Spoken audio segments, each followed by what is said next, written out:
चलिए गाइस, तो हम वीडियो कंटिन्यू करेंगे। अब हम देखेंगे कि अगर आपका टॉपिक में आपको पूछा, आपको अगर कुछ एग्जाम में क्वेश्चन पूछा कि कार्बोक्सिलिक एसिड में एसिडिक स्ट्रेंथ जो होता है उसका ऑर्डर कैसे आइडेंटिफाई करते हैं, ठीक है। तो हम कुछ उसके ऊपर क्वेश्चन देखेंगे। अब देखिए, हम देखेंगे फर्स्ट, ध्यान दो, ये वीडियो में सिर्फ हम क्वेश्चन देखेंगे कि किस प्रकार से हम एसिडिक स्ट्रेंथ क्या करेंगे, ऑर्डर को कैसे निकालेंगे। अब देखो, हमारे पास पहला क्वेश्चन है, देखो ए नंबर है हमारे पास, एक कंपाउंड है CF3COOH, ठीक है। बी है हमारे पास, बी कंपाउंड क्या है, CH2COOH, इसे NO2 लगा है, क्लियर। और सी है CH3COOH, ठीक है। कभी कभी हमें तीनों की पीके वैल्यू दी हुई होती है, तो हम पीके वैल्यू से भी हम आइडेंटिफाई कर सकते हैं, ठीक है। यानी जो जिसकी पीके वैल्यू ज़्यादा रहेंगी उसका एसिडिक नेचर कम रहेगा। अब हम इससे हमें आप ये एग्जांपल दिया 3 और हमें बोला कि इसका ऑर्डर आइडेंटिफाई करो कि मोर एसिडिक कौन है, क्लियर। तो सबसे पहले देखना, जो CH3 ये तो इलेक्ट्रॉन रिलीजिंग ग्रुप है, हमें समझ में आ गया। यानी अभी हमने जस्ट पढ़ा कि इलेक्ट्रॉन रिलीजिंग ग्रुप का काम क्या है, एसिडिक नेचर को डिक्रीज करना। यानी सबसे लो तो ये है, हमें समझ में आ गया। हमने ये भी देखा, ये बहुत इजी क्वेश्चन है, मैंने आपको बताया। इसका ऑर्डर सबसे पहले होता है, इलेक्ट्रॉन विड्रॉइंग ग्रुप है, ये भी इलेक्ट्रॉन विड्रॉइंग ग्रुप है, but it is more reactive than the NO2। तो हम ये सिंपल क्वेश्चन था, यानी हम इजीली सॉल्व कर सकते हैं एसिडिक स्ट्रेंथ। यानी A is greater than B and B is greater than C। हमने इजीली सॉल्व कर दिया है, सिंपल क्वेश्चन था। कैसे आइडेंटिफाई किया, इलेक्ट्रॉन विड्रॉइंग और इलेक्ट्रॉन रिलीजिंग ग्रुप, क्योंकि अभी हमने जस्ट वीडियो में देखा, क्लियर। अब देखिए, अब इससे थोड़ा हार्ड क्वेश्चन हम देखेंगे।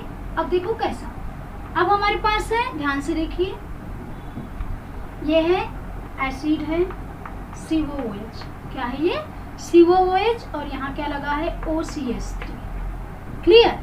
सेकेंड है, सेकेंड कंपाउंड है हमारा COOH, बेंजोइक एसिड, ठीक है।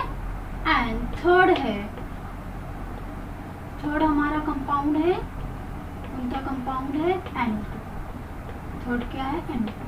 अगर आपको पूछा कि तीनों में से इसकी ऑर्डर बताइए कि मोर एसिडिक कौन है, order of the strength, acidic strength of the this compound, क्या एसिडिक स्ट्रेंथ बताइए।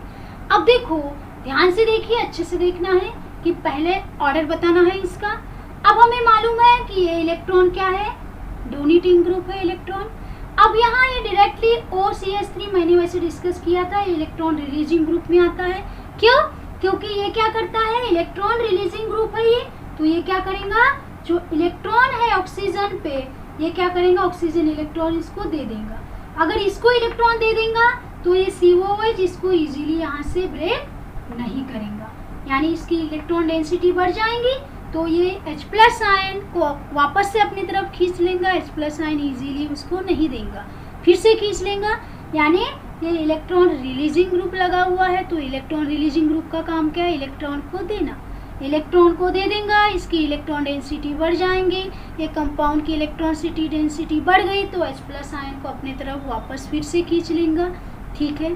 तो इसकी एसिडिक स्ट्रेंथ कम हो जाएंगी। अब अगर हम इसकी बात करते हैं तो इलेक्ट्रॉन विड्रॉइंग ग्रुप अटैच है, और इलेक्ट्रॉन विड्रॉइंग ग्रुप का काम क्या है, इलेक्ट्रॉन को अपनी तरफ लेना, इलेक्ट्रॉन को अपनी तरफ खींचना। इलेक्ट्रॉन को अपनी तरफ खींच लिया, ठीक है, इलेक्ट्रॉन को अपनी तरफ ले लिया, तो ये क्या होगा, इलेक्ट्रॉन, इसका एसिडिक स्ट्रेंथ क्या होगा, ज़्यादा होगा। यानी हम बोल सकते हैं कि यहाँ इलेक्ट्रॉन विड्रॉइंग ग्रुप है, तो पहले आएगा C, फिर आएगा A, और लास्ट में यहाँ तो कोई भी अटैच नहीं, ओनली एसिड है ना, विड्रॉइंग ग्रुप अटैच है ना, इलेक्ट्रॉन रिलीजिंग ग्रुप अटैच है, डोनेटिंग ग्रुप। तो हम ऑर्डर पहले C आएगा, फिर A आएगा, और फिर क्या आएगा, B आएगा, क्लियर, समझ में आएगा, आ गया आपको। अभी हमने देखा नेक्स्ट क्वेश्चन।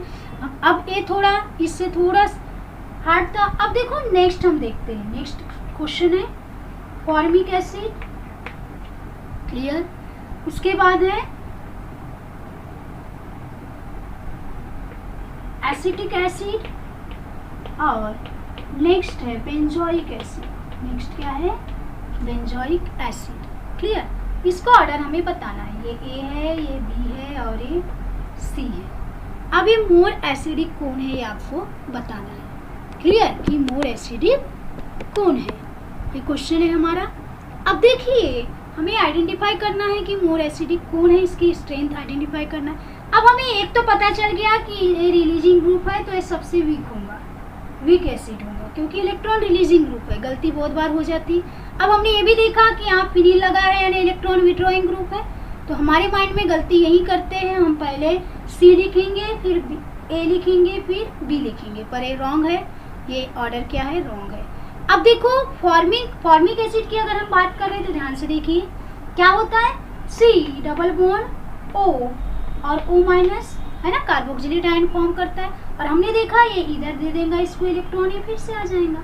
इसमें कुछ हो रहा है क्या, नहीं इलेक्ट्रॉन दे रहा है नहीं इलेक्ट्रॉन ले रहा है। इलेक्ट्रॉन डेंसिटी जैसे कि वैसी है, इसका काम कुछ भी नहीं कर रहा है, इसका काम ही नहीं है इलेक्ट्रॉन डेंसिटी, गड़बड़ी नहीं कर रहा है, अपने आप इलेक्ट्रॉन ले रहा है इलेक्ट्रॉन दे रहा है, रेजोनेंस हाइब्रिड फॉर्म कर रहा है। अगर हम फिनिल की बात भी अगर हम किए, ध्यान दो ये वाला कंपाउंड में इधर बताती, अगर हम ये बेंजोइक एसिड की भी अगर बात कर रहे हैं, इसमें भी रेजोनेंस स्ट्रक्चर है, हमने देखा था। ठीक है, अभी बेंजोइक एसिड की अगर हम बात कर रहे हैं, यहाँ पर लगाती तो क्या होगा, C double bond O minus है ना, इस तरह से होगा। ध्यान से देखिए मैंने इसको इस तरह से लिखा, बेंजोइक एसिड को जब वाटर में डिजोल्व हो जाएगा तो बेंजोइट आयन फॉर्म करेगा है ना बेंजोइक एसिड का।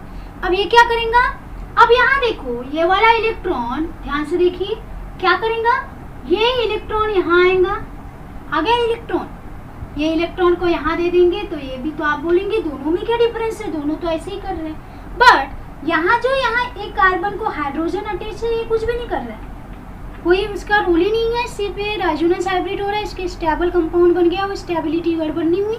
पर यहाँ क्या हो रहा है, ध्यान से देखिए यहाँ क्या होता है, जब ये इलेक्ट्रॉन इसको दे देगा ऑक्सीजन के पास शिफ्ट हो जाएगा तो एक कार्बन के पास ऐसे दो कंपाउंड है, एक तो इलेक्ट्रॉन ये भी एक इलेक्ट्रॉन दे सकता है या अंदर का बॉन्ड भी इलेक्ट्रॉन दे सकता है। क्लियर, ध्यान दो, यानी उतना स्टेबल नहीं हुआ। यहाँ जो ऑक्सीजन है यानी यहाँ ऑक्सीजन, यहाँ ओनली दो ऑक्सीजन ही, इलेक्ट्रॉन एक इलेक्ट्रॉन लेता है, एक देता है, एक लेता है, एक लेता है, रेजोनेंस हाइब्रिड फॉर्म किया। यहाँ भी वही कर रहा है, पर यहाँ और एक चांसेस है कि अंदर के जो पाई बॉन्ड है, पाई इलेक्ट्रॉन है, वो भी यहाँ बॉन्ड फॉर्म कर सकते हैं, यानी दोनों कार्बन को स्टेबल बना सकते हैं, ऑक्सीजन भी बना सकता है और कार्बन भी बना सकता है। यानी यहाँ ओनली ऑक्सीजन स्टेबल नहीं कर सकता, कार्बन भी कर सकता है। तो कार्बन की स्टेबिलिटी तो ऑक्सीजन की उतनी नहीं हुई, ऑक्सीजन का रोल ही नहीं होगा, अगर उसने दे दिया तो ऑक्सीजन तो स्टेबल नहीं होगा, अनस्टेबल कंपाउंड हो जाएगा। क्लियर, तो ये एक रीजन है कि फॉर्मिक एसिड, और हमने देखा है जो ज़्यादा स्टेबल उतना वो अच्छा एसिड हो गया, तो ये क्या हो गया, स्टेबल होगा as compare to the benzoic acid से स्टेबल कंपाउंड कहलाएगा। क्यों, क्योंकि यहाँ हाइड्रोजन लगने से वजह से इधर कोई इफेक्ट नहीं गिर रहा है, पर यहाँ इफेक्ट गिर रहा है। ये भी बैलेंस करता है, कार्बन को स्टेबल बनाता है और ये भी बनाता है, ओनली ऑक्सीजन नहीं बनाता, तो इसलिए इसका stability as compare to formic acid के कंपेयर में बेंजोइक एसिड की स्टेबिलिटी कम हो जाती है। और हमने बोला जो जितना अच्छा स्टेबल होगा, जितना स्टेबल होगा उतना वो अच्छा एसिड होगा। तो हम बोल सकते हैं ऑर्डर कि ए है, ए के बाद फिर सी एंड सी के बाद फिर बी, तो ये हो गया उसका ऑर्डर, ए फिर सी फिर बी, पहले फॉर्मिक एसिड आएगा, फिर बेंजोइक एसिड आएगा और फिर एसिटिक एसिड। ये तो इजीली आइडेंटिफाई कर लिया हमने, क्योंकि यहाँ कौन सा ग्रुप अटैच है, रिलीजिंग ग्रुप, और रिलीजिंग ग्रुप अगर अटैच है तो एसिडिक नेचर क्या हो जाता है, डिक्रीज हो जाता है। अभी हमने डिस्कस किया था, सी है पर हमें कंपेयर इसमें और इसमें करना है। या तो इलेक्ट्रॉन विड्रॉइंग ग्रुप अटैच है अगर बोलोगे आप फिनिल तो, बट क्या स्टेबल नहीं है, हमने देखा क्योंकि वो ऑक्सीजन से स्टेबल नहीं होता, कार्बन भी उसको स्टेबल बनाता है, जो बॉन्ड है इलेक्ट्रॉन है पाई इलेक्ट्रॉन वो भी उसको स्टेबल बनाते हैं, ओनली ऑक्सीजन नहीं बनाता। इसीलिए formic acid is more stable then the benzoic acid, that's why formic acid is more acidic then the benzoic acid. इसलिए इसका ऑर्डर रहेगा ए के बाद सी और सी के बाद बी। तो इस तरह से हमने जो हमारा टॉपिक था, कौन सा टॉपिक था, acidic nature of carboxylic acid. यहाँ हमारा जो टॉपिक था, यहाँ हमने क्या क्या पढ़ा? पहले वीडियो में हमने देखा कि किस तरह से कंपेयर किया अल्कोहल, फिनॉल और कार्बोक्सिलिक एसिड में कौन मोर एसिडिक है। सेकेंड वीडियो में हमने देखा कि किस प्रकार से अगर एसिड में हम किस प्रकार से आइडेंटिफाई कर सकते हैं कि कौन सा एसिड मोर एसिडिक है, पीके वैल्यू के थ्रू हम आइडेंटिफाई कर सकते हैं। उसी में हमने देखा कि पीके वैल्यू अगर इंक्रीज हो रही है यानी उसका एसिडिक नेचर डिक्रीज हो रहा है। और आप देखिए, आपको अगर सर्च करना है तो याद रखने का, formic acid and benzoic acid की पीके वैल्यू फाइंड करिए तो आपको दिखाई देगा फॉर्मिक एसिड की पीके वैल्यू क्या है, ज़्यादा है, और बेंजोइक एसिड की पीके वैल्यू कम है। फॉर्मिक एसिड की समथिंग 4 पॉइंट समथिंग है एंड बेंजोइक एसिड की 3 पॉइंट समथिंग है।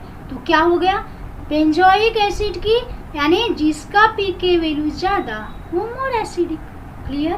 तो फॉर्मिक एसिड मोर एसिडिक है बेंजोइक एसिड, पीके वैल्यू से ही हम आइडेंटिफाई कर सकते हैं वैल्यू। क्लियर? यानी हमने यहाँ देखा और उसके ऊपर कुछ क्वेश्चन भी सॉल्व किए। तो इससे आपको इतना तो समझ में आ गया कि हम एसिडिक नेचर कैसे आइडेंटिफाई करेंगे कि कौन सा एसिड मोर एसिडिक है। इलेक्ट्रॉन विड्रॉइंग ग्रुप देखिए, इलेक्ट्रॉन रिलीजिंग ग्रुप देखिए, और उससे भी हम कंपेयर कर सकते हैं कि ऑर्डर आइडेंटिफाई कर सकते हैं, order of the static acidic strength. कैसे हम कुछ क्वेश्चन दिए हुए तो हम आइडेंटिफाई कर सकते हैं। और हमें क्वेश्चन पूछता है, एग्जाम में पूछता है, हमें एसिडिक स्ट्रेंथ पूछता है कि वाह ये कौन सा एसिड मोर कंपेयर है। कभी कभी पीके वैल्यू दी होती है, कभी कभी बिना पीके वैल्यू के भी हमें आइडेंटिफाई करना है कि जैसे हमने अभी आइडेंटिफाई किया। क्लियर? तो यहाँ जो हमारा एक टॉपिक था acidic nature of carboxylic acid, हमने वैसे 3 वीडियो में हम ये टॉपिक कंप्लीट किया। पहले में हमने कंपेयर देखा कि carboxylic acid is more acidic then phenol and alcohol. Second में हमने पीके वैल्यू क्या किया, हमने पीके वैल्यू से हमने देखा, उससे आइडेंटिफाई कर सकते हैं कि हम कौन मोर एसिडिक है। नेक्स्ट वन हमने देखा withdrawing group and also electron releasing group. Clear? तो यहाँ हमारा टॉपिक एंड होता है acidic nature of carboxylic acid. और हमारा यहाँ जो चैप्टर है aldehyde, ketones and carboxylic acid, ये भी यहाँ एंड हो गया। और एक चीज़ और याद रखने का कि जो हमने जितने भी वीडियो हमने देखा है चैप्टर के 1 से लेके जितने भी पूरे वीडियो है, मुझे उम्मीद है कि सभी बहुत अच्छे से देखेंगे क्योंकि बहुत कम टाइम है आपके पास। तो पढ़ाई बहुत अच्छे से करिए, बहुत अच्छे से समझाया है मैंने। अगर नहीं समझता दोबारा देखने का, और आपसे उम्मीद कर रही हूँ कि आपको ज़रूर समझ में आएगा। और वीडियो देखने के बाद लाइक, शेयर एंड सब्सक्राइब ज़रूर करिए। तो हम नेक्स्ट क्लास में न्यू चैप्टर के साथ आपसे